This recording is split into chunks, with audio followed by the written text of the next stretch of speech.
Hi, YouTube channel research my अड्डा में आप सबका स्वागत है।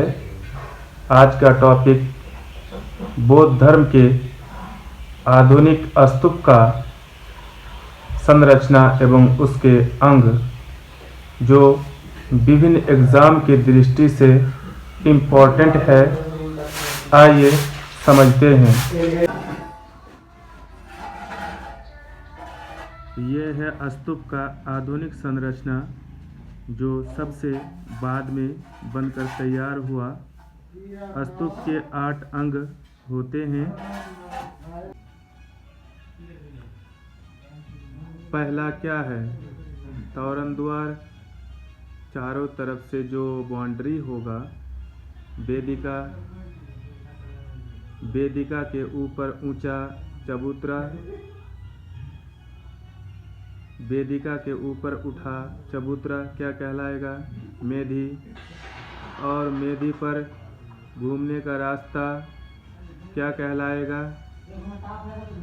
प्रदक्षिणा पथ। एक गोलाकार संरचना, अंड, अंड के ऊपर एक बॉक्स, हर्मिका, खरा वाला डंडा, यष्टि, और उसमें जो छाता है, छत्र।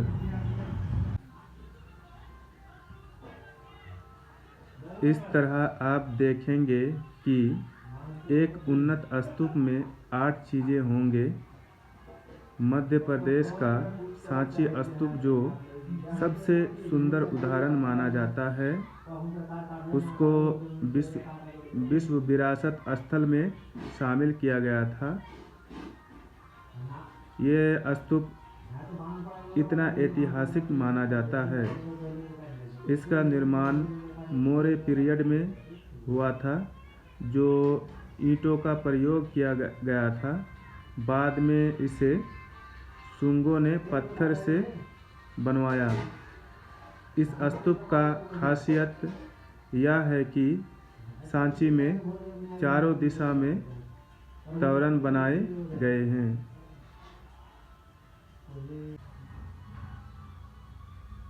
इन अंगों को लिखें। इन अंगों को लिख सकते हैं। पहला है तोरण डैश। स्तूप के प्रवेश द्वार को तोरण कहते हैं।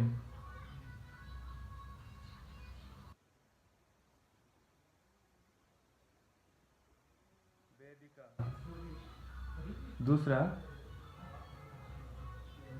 डैश, दूसरा पॉइंट, वेदिका। स्तूप के संरक्षण के उद्देश्य से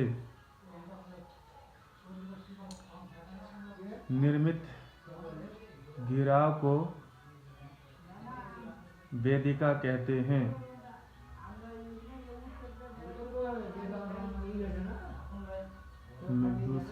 तीसरा पॉइंट,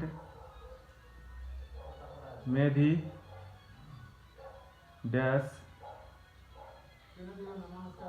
स्तूप के अंड के निर्माण करने के लिए, स्तूप के अंड को निर्माण करने के लिए बने चबूतरे को मेधी कहा जाता है।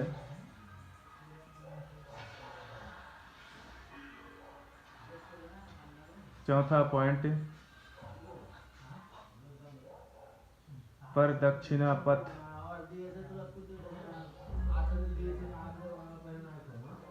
मेधी के ऊपर अंड के चारों ओर भ्रमण करने योग्य मार्ग को प्रदक्षिणा पथ कहा जाता है।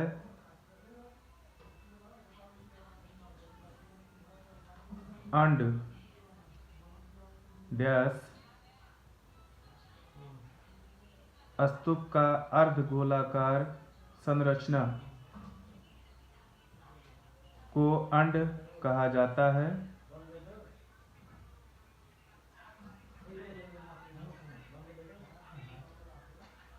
हर्मिका डैश अंड के ऊपर निर्मित अर्धगोलाकार संरचना को अंड कहा जाता है। इसमें पवित्र अवशेष को संरक्षित किया जाता है।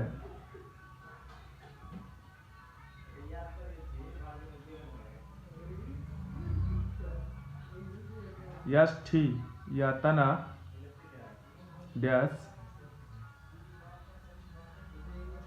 हर्मिका के ऊपर निर्मित स्तंभ को यष्टि कहते हैं।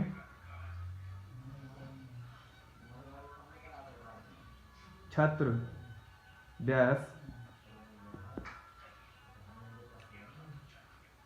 स्तूप के सबसे ऊपरी भाग में छाते जैसी संरचना को छत्र कहा जाता है। Thank you.